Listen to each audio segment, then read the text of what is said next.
People often think, how do I get an organization to head in a certain direction? And it's not by putting plaques up on the wall with mottos. Who you hire, who you fire, who you promote.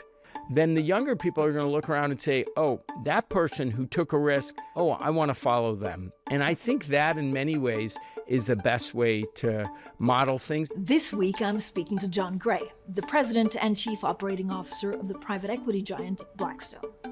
A so-called lifer, he joined the company in 1992 at just 22 years old.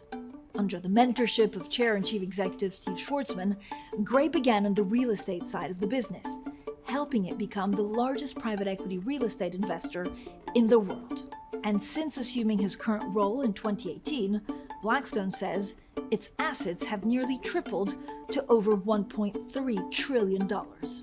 So at a time of global upheaval, I was keen to catch up with Gray about how he leads through crisis while maintaining trust, the challenges facing Blackstone's flagship private credit fund, how he retains talent, and what that tells us about his own sense of loyalty.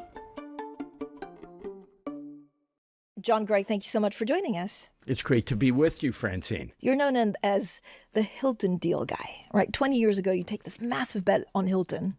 You pay $26 billion for it at Blackstone with $20 billion debt. What were you thinking? I wasn't as wise back then. I guess at the time, if you go back, this is right before the financial crisis. And I was running our real estate business. And what we were looking for was how could we buy great real estate or operating businesses at reasonable prices? And there was so much debt in the market fueling private real estate values that we found we could buy the public companies at better prices. So we ended up paying a big premium, 30+% over where the company was trading. And we committed in July of 2007. We closed in late October. By early 2008, things are going badly. The financial crisis really picks up, and the company has a 20% decline in revenue and a 40% decline in cash flow. And we put a lot of debt on it. And I would say at that moment, it did feel like it was career shortening and that I shouldn't be sitting here today. Did you think, what have I done? Or did you think, I think there was part of me that was, what have I done? But there was also part of me that was, this is a great business. We still thought that travel was a long-term growth business. And that the core of the company, the branded hotel business, where you manage and franchise hotels, Hilton, Hilton Garden Inn, Hampton, Waldorf, that business could grow a lot beyond the United States, and that we just had to weather this storm. And so we ended up putting in an extra $800 million at the bottom. By the way, we wrote off... It was quite a storm. It was quite a storm. We wrote down the investment by 71%. So the largest investment in our firm's history, we wrote down by 71%. You had to go to meetings with investors, and I'd had to say to them, hey, I know we've done this, but it's unrealized. We're going to get through this. And there was obviously, rightfully, a lot of concern. Ultimately, the sun came back out. The business grew. We took the company public, and we made $14 billion. And by all accounts, that should not have happened. And so the question becomes, what do you learn? One is the importance of staying calm. So I always say to my kids, and now I say to everyone at Blackstone, stay calm, stay positive, never give up. And I think that was really important in a moment like this. And by the way, at all different times, we've seen this in COVID, we've seen it when markets react to Liberation Day. Having this sense of equanimity is really important because you have to be clear thinking. Because sometimes you may have made a really bad decision. In the case of Hilton, we actually had invested in a great company. Our timing was terrible. But if we had the staying power to get to the other side, we thought we could make it. So stay calm. The second thing as an investor, which has really informed how I think about deploying capital, is so often in my training, I'd focus on whether I pay 98 or 100 for something, what the footnote on page 52 says in the investment memo. But it's really that first paragraph. You know, what is the basis? How good of a business is it? The biggest thing on the investing side is it led to this idea of what are the best neighborhoods to invest in? You know, there's a shortage of global housing, or consumers are moving to buying things from stores to online, so logistics will do well. More recently, the importance of data centers and fabs and energy, and thinking about investing in not necessarily just the individual, we're going to price everything, but we've got a better chance of success if we pick better neighborhoods, better management teams. And in this case, we felt great about the business and the neighborhood. But timing is everything. So you can see how the world evolves, but you don't know whether it's 5 years or 10 years. Yeah, I'd say timing is very important because it can impact your returns. I think I would say it slightly differently. I'd say the long-term trends. If we had bought a different kind of business and gone through this crisis, we may have lost it. In this case, the underlying business and industry were so good that we were able to ride through it. And that was the key learning. I mean, it's very easy to say stay calm. But in those moments, I mean, can you learn to stay calm or focused? Or is it a temperament you're born with? I don't know. I think you can learn. I think the more, I feel like in my day job, every day I get pieces of bad news, right? Because it invariably comes up. And so you begin to absorb that in a better way when you're accustomed to it. And so part of it may be your nature, your fundamental optimism, but part of it is having experience and understanding that these crises, there is another side, and you have to make decisions keeping that in mind. You're a lifer at Blackstone. Lifer, 34 years plus. 34 years. Is that what you want from your staff as well? Loyalty? Well, if they love what they're doing and the people they're doing it with, then yes. I think the culture that Steve Schwarzman has really created, a place where people are striving for excellence, trying very hard to deliver for our underlying clients, where people treat each other well, and ultimately, if you do a great job, you get rewarded. Your hope is that you can attract the best and the brightest, and that they're going to want to stay and grow. And I'm very blessed to work with people who've been at the firm for decades. At the same time, I think what's important at a firm is that it grows, because one of the problems with some of the smaller firms is there's not a space. That smaller tree can't get sunlight. And so what's great about this firm is this push to grow gives young people a chance to say, even though I'm joining a bigger firm today, I still have a lot of opportunity. How do you think about retaining talent? First of all, do you see it as a personal mission? And actually, what do people want? I think it's a personal mission for sure. I think what people want is the opportunity to grow, to learn, to have responsibility, to be at a place they're valued, obviously to have professional advancement and also financial rewards. And I do think they care about where they work and what the culture is like. Yes, money matters, but if you genuinely like the people you work with, if you feel a sense of mission, you're proud of the place you work, and I would say if there's an entrepreneurial flair to the place, then I think you're going to stay engaged. As we've grown from the firm I joined with 75 people to a firm that now has more than 5,000 people, we've got to make sure people seem excited or are excited about coming to work every day. Have you ever thought of leaving? No. Never? No. And there's nothing, what attracts you to Blackstone? You're also seen as the heir in waiting. I've woken up every day intellectually challenged by what I do. And I love the people, and I love the drive and the will to win. How has your relationship with Steve Schwarzman changed over the years? Oh, wow. When I joined, I was a kid, right? I was 22 years old. It was a tiny little firm. And obviously, as I've grown up over time, the relationship as somebody just learning the business to somebody help run the firm is different.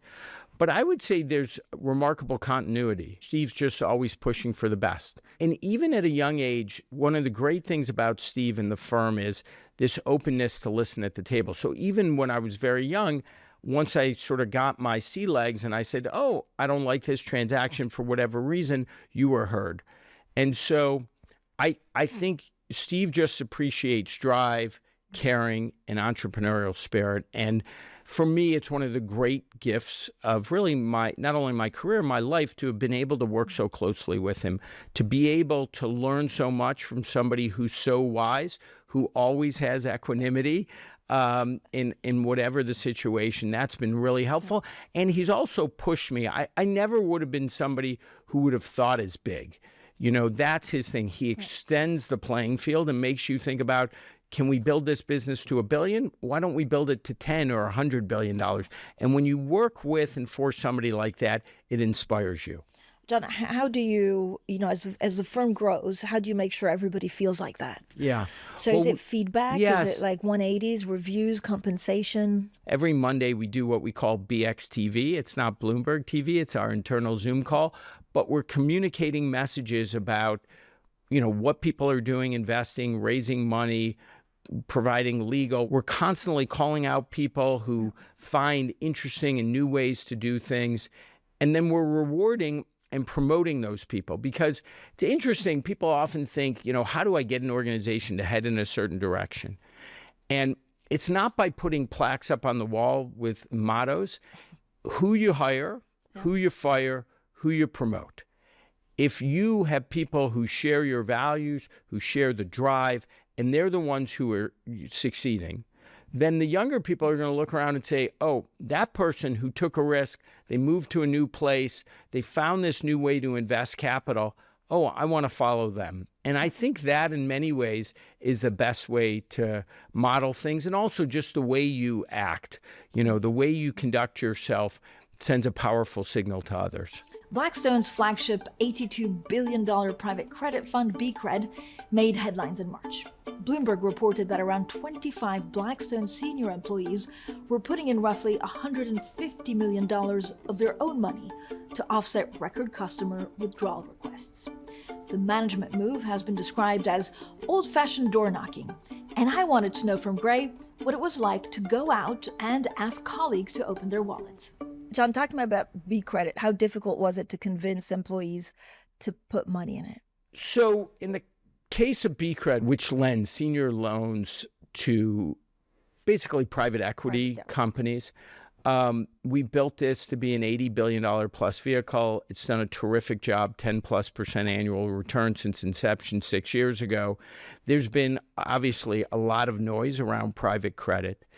And one of the things that's really important to us is that our investors recognize that we're aligned with them. So what we did recently was put up some capital from the individuals of the firm because we wanted to show that alignment. And the key is, you're in the investing business, it's a trust business. And when there's a lot of noise and people are saying this is that, there's nothing more powerful than sort of putting some money in and say, hey, look, I'm aligned with you. Yeah. This is my money. I believe in what I'm saying. And in the fullness of time, again, investors will look back and say, hey, they did a good job. And I think again and again for us, focusing on that North Star, which is performance and building trust with our clients, that's what really matters. But was it difficult for, to convince other employees to join in, or is it, again, just part of the culture of Blackstone? I think it's part of the culture. I mean, obviously, when you're asking people to make personal contributions, that's something. But I do think it's part of who we are. And I do think people recognize that being seen as caring deeply about your clients and being aligned matters. I mean, what was you've had difficult times. Yes. What was your most difficult?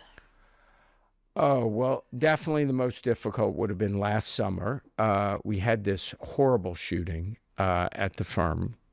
We lost an amazing woman, Wesley LePatner, who was somebody I had worked closely with a long time, senior executive in our real estate business, incredibly talented, rising star, but beyond business, great mother, daughter, wife, gave back philanthropically, and was probably the best mentor I knew, particularly to other young women.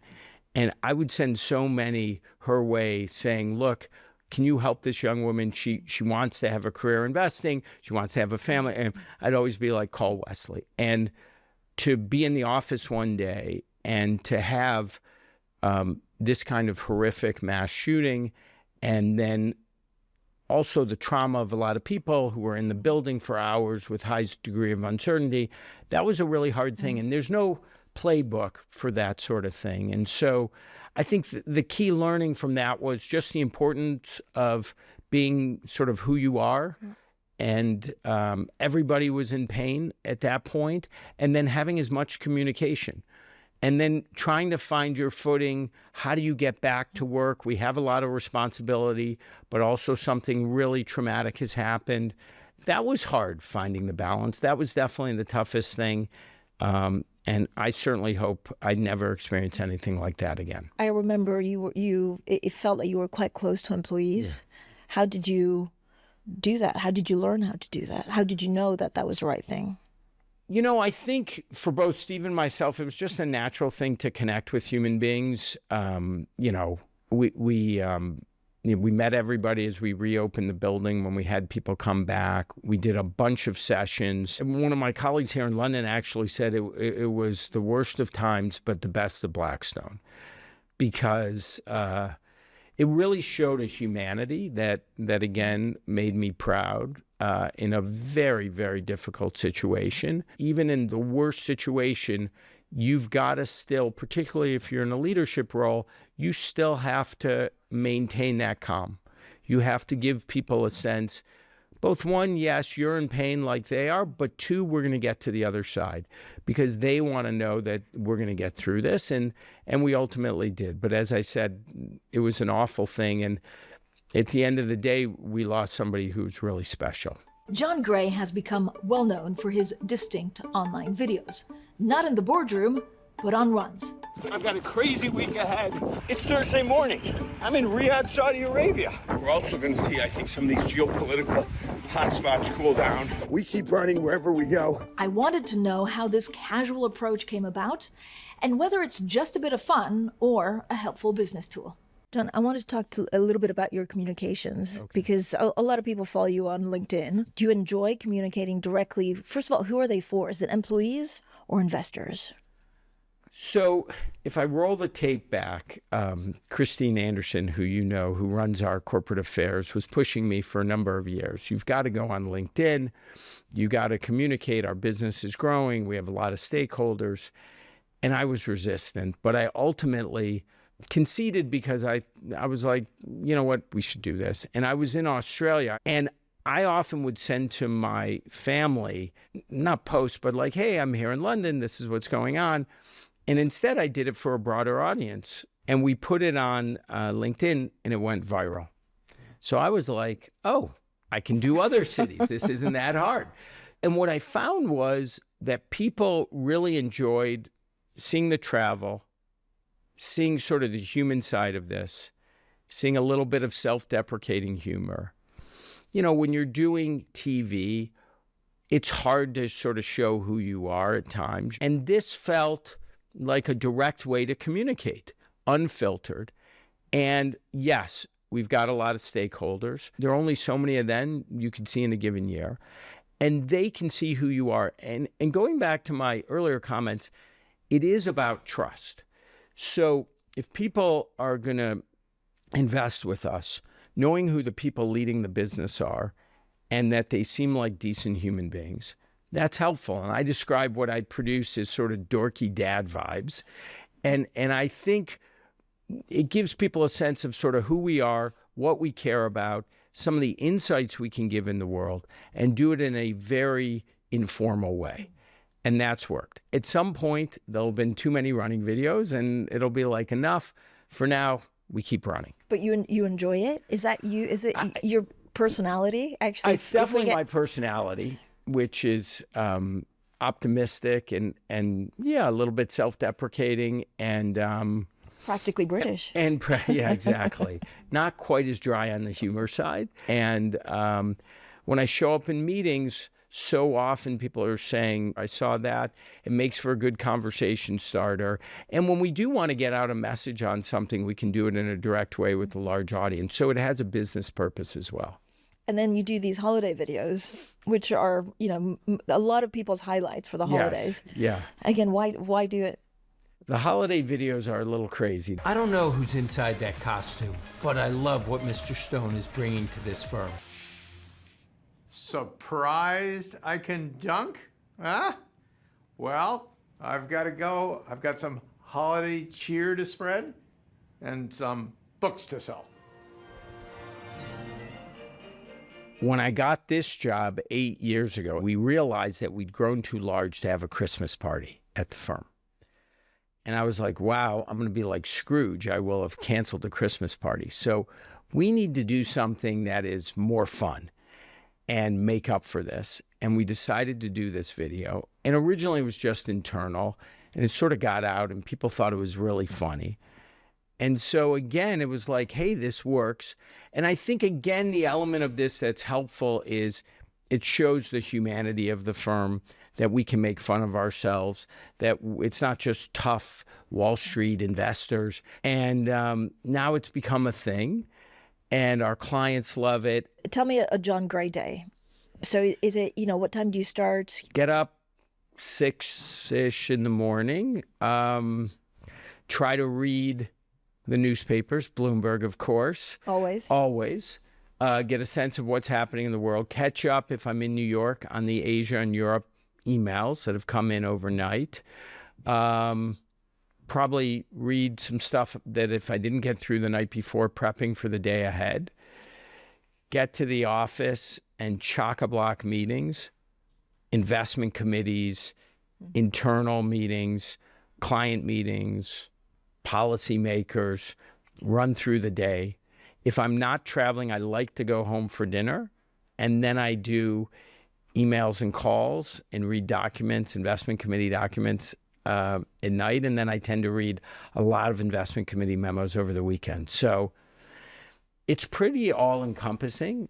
It's a 24/7 experience, but again, for me, using an American metaphor, I get to play shortstop at Yankee Stadium, right? I get to be in this amazing seat, thinking about ultimately investing is betting on the future. And you're thinking about, where are things going? What does it mean for medicine, for media, for real estate, for all sorts of things, and doing it with incredible people. Rapid fire. Top tip for holding a highly effective meeting. I think having action items when the meeting's over. Meetings that end with just a lack of clarity of where you're going, to me, that's not good. So what you want is the meeting's over and the takeaway is, we're going to go do this for this client, or we're going to go do this due diligence on this company, and then we're going to come back. Action is the thing that matters. Would you rather lead on your own or by committee? On my own, but I still think of some things like investing, I prefer the committee. But in terms of final decisions, I think one person has to have responsibility. Top tip for motivating people. I think giving people a sense that there is no limit to what they can achieve, that their potential is enormous, and really encouraging people to be entrepreneurial. It's not just Steve Jobs in the garage.